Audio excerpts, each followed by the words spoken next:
Hey everybody, it's Safi and Marco Dish Out on Movies, the only movie review show on YouTube to review movies in terms of food.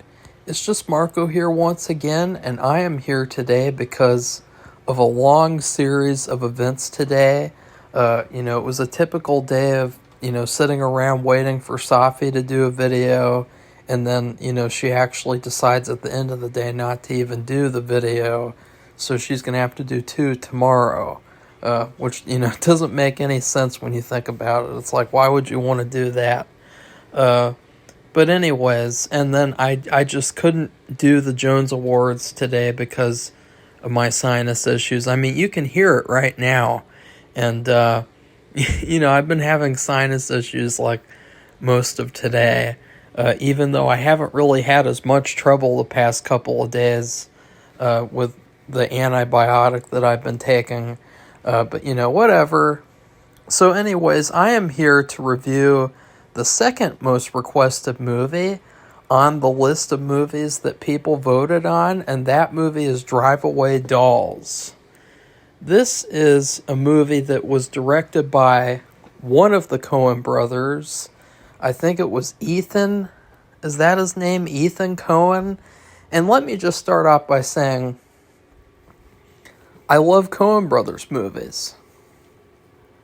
And I wasn't really sure about Coen Brother movie. You know what I mean? Like, I wasn't really sure that it would be worth it to watch a movie that's only made by one of them, because I prefer to just watch the ones where they did it together. I don't really think that. Like, it's like, what if Abbott and Costello broke up and then Abbott made a movie all by himself? Like, who the fuck cares? Like, I don't want to watch that movie. Or, I guess this wouldn't really work because, they do good jobs in other movies. But Nick Frost and Simon Pegg, they're a classic team. They were so good together in those three movies. And then also Paul, the Alien movie, which was really good, actually, if you guys haven't seen that. But, that you notice that they never really star in anything. They're really just side characters. And that's because they really need to be together to be in a movie. I do kind of think maybe they could, have their own movies. I don't know. But, I just don't think. I wish the Coen brothers would get back together. I really hope that, whatever's going on, that this is some kind of, a midlife crisis that's, a little late, in their midlives, because they're not really in the middle of their lives anymore. I really hope that this sort of phase is gone sometime soon, just like my sinus issues. Because this movie, Drive Away Dolls,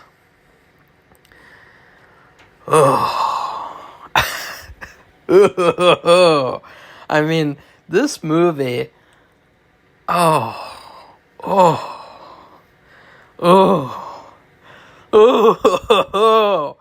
mean, I can't even put into words how much I hate this fucking movie.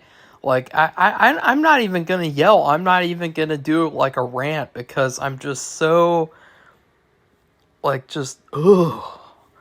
this movie from beginning to end, it was so bad. It was so stupid. It was so pointless. It was so juvenile in a way where, I never use the word juvenile, which actually it's kind of inappropriate, because it's like, never mind. Anyways, I'm not going to make that joke, but it is very juvenile in the sense that it's almost like the juvenile elements are, overcompensating for the lack of substance and the lack of character and story. I mean, what are the characters here? You got this main bitch, played by Margaret Qualley. And I'm really disappointed in Margaret, because she was one of those actresses where, she was really good in Once Upon a Time in Hollywood, especially that one shot You know, you know, you guys know what shot I'm talking about. You know, the shot before she gets into Brad Pitt's car. That's the best. That's the best shot in that movie, probably. And we need more shots like that in film. But she was one of those actresses where everyone was saying, like, she's really, really underrated. She's going to be the greatest thing ever. And wow, like, I wonder if she is a good actress, because based on this movie, I really don't like her at all. Her character is her character's worse than Barbie. I mean, this character is one of the worst characters in film history.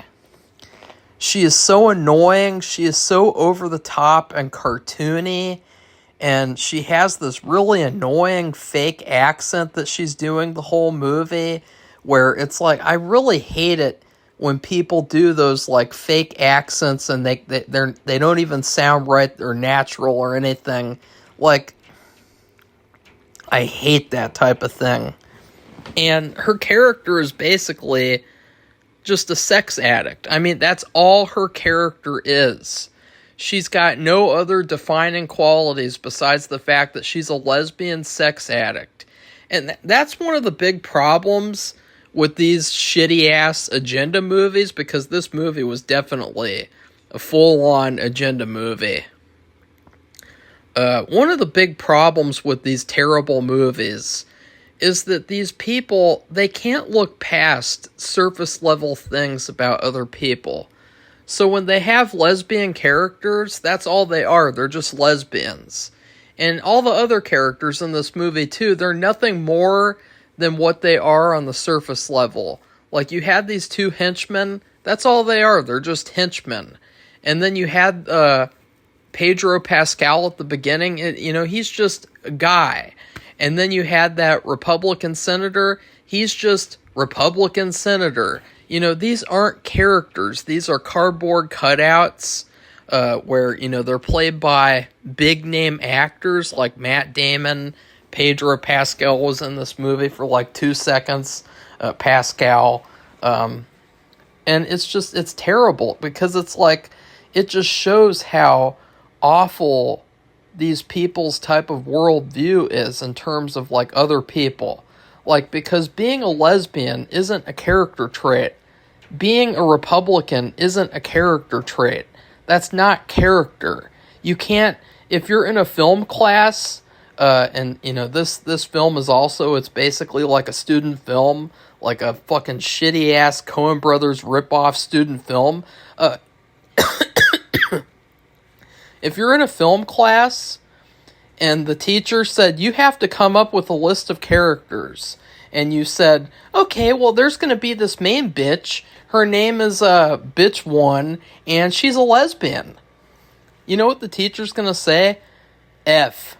Automatic F. You know why? Because that's not a fucking character. And then you have the other lesbian. What's her character? Oh, she's a little bit tightly wound, but she's also lesbian.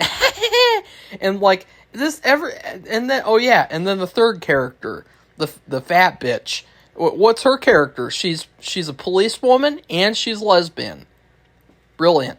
Job well done, Coen Brother. The shitty Coen Brother, I guess, the one who can't make movies, I guess. Job well done with these characters. This movie's not going to win Best Screenplay next year. I can tell you that.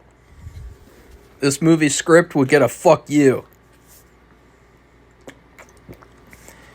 And then, so I don't even know where to go with this review, because this movie's just so fucking terrible. Basically, I thought this movie was going to be about bank robbery or something. Like, for some reason, I was under the impression that these two women were like bank robbers and they were like Bonnie and Clyde or something, and I thought, ooh, that could be kind of cool. But no, they're just lesbians that are randomly on a road trip to Florida. They accidentally drive off with a car that has this case of dildos in it, as well as a chopped off head. And, the movie takes elements from The Big Lebowski and other Coen Brothers things. And that's another thing, is that, like, if Ethan Coen wanted to do his own thing, it really feels like he doesn't. Or that he's, like, I don't know, that he's, like, using other better Coen Brothers movies to try to bait the audience into liking this movie. Because, like, they had these two drug trip sequences with Miley Cyrus, and they were basically just there to pad the runtime, because this movie's like only an hour and 20 minutes, and they had these two stupid drug trip sequences where they were kind of like in The Big Lebowski but shitty. You guys remember those amazing dream sequences in The Big Lebowski? Oh well, now in 2024 you get drug trips with Miley Cyrus. That's where we're at as a society. Job well done, Coen Brother. The lesser Coen Brother, I should say.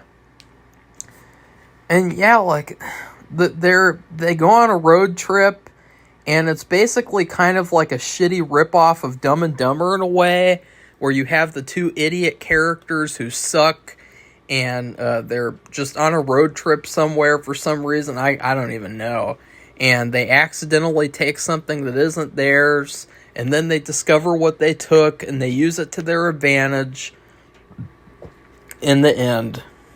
This movie, as I said before, it just feels like a student film from like the early 2000s, where like a student filmmaker was like really, really into the Coen Brothers, and he wanted to make this funny lesbian film too, and it did not come together at all.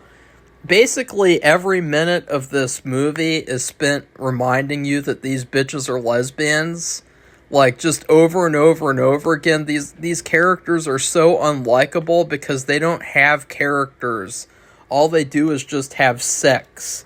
And, not really sex, but, shitty fake sex scenes that are really poorly shot, by the way. I hated this movie so badly. Like, I was so sick and tired of, like, the characters reminding us that they're lesbians.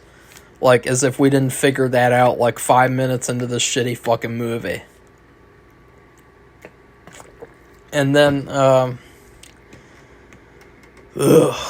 don't even know what else to say. See, this movie was bad. I mean, this movie was so bad, it makes every other movie that I've seen so far this year look like Citizen Kane. This movie makes Miller's Girl look like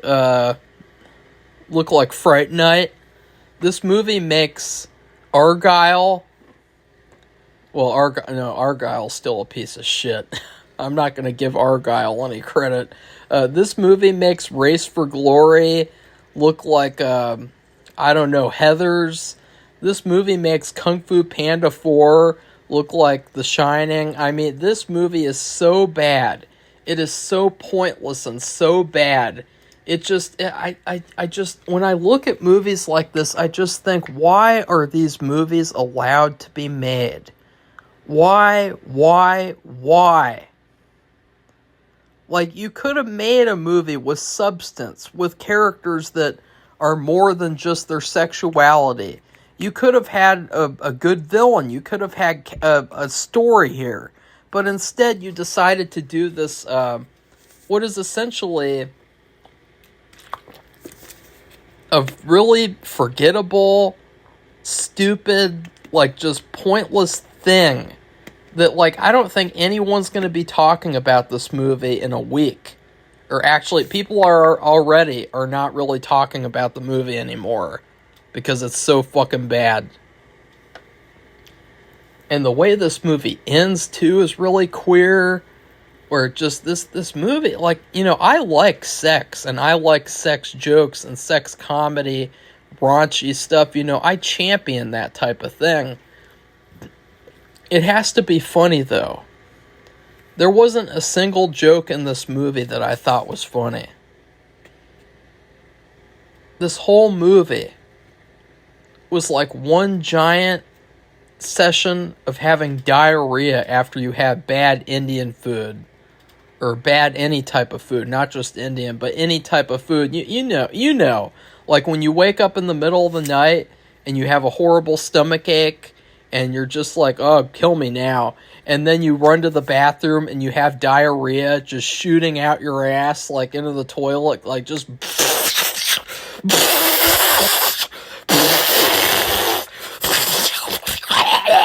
like it's like the apocalypse is coming out of your ass. That's what this movie is for an hour and 20 minutes. Oh shit, I just got spittle all over the phone. Shit, I'm gonna have to clean that shit up. But that's what this movie is like. It's like if you sat on the toilet for an hour and a half having explosive food poisoning diarrhea. This movie's so bad it doesn't even deserve a food review. I mean, you think about the Coen Brothers movies, Fargo, Big Lebowski, Barton Fink. They had so much stuff going on. Even the lesser movies like that. What was that movie? The Serious Man? You know, that movie, the opening scene of that movie is better than the entirety of this movie. Like, I can't tell you guys how much, this movie is so bad, it makes Birds of Prey look good. It is so bad, it makes Toy Story 4 look good. That's how bad this movie is, because at least those movies, although they were also hateful agenda movies, at least those movies had substance. This movie doesn't have any substance at all. It's, as I said, if you guys want to watch like a really shitty student film that's like a Coen Brothers ripoff, have fun. So anyways, please like this video and comment and tell me what you thought of the review. And then please subscribe to our channel if you'd like to continue hearing honest reviews. Because even though you voted for it, I don't know, the alternative was Megamind 2. So, you know, that would have been probably just as bad, if not worse. So, I'm kind of glad that I didn't force myself to watch Megamind 2, though, Megamind 2. Because I don't even consider that movie a legitimate movie. You know, that movie doesn't have any of the actors from the first movie. It's not even in theaters. It's just a straight-to-video piece of shit. Like, I don't even consider that movie to exist. Like, I'm really kind of, like, confused as to why they thought that was a good idea to make, like, this Megamind sequel where it's literally, like, a straight-to-video thing that has nothing to do with the first one, and then they still pretend like we should care about it. Like, no, sorry, that's not gonna happen. Anyways, goodbye everybody, see you soon, and, you know, my sinuses, they're the worst right now. Bye everybody, see you tomorrow for The Office and West Side Story.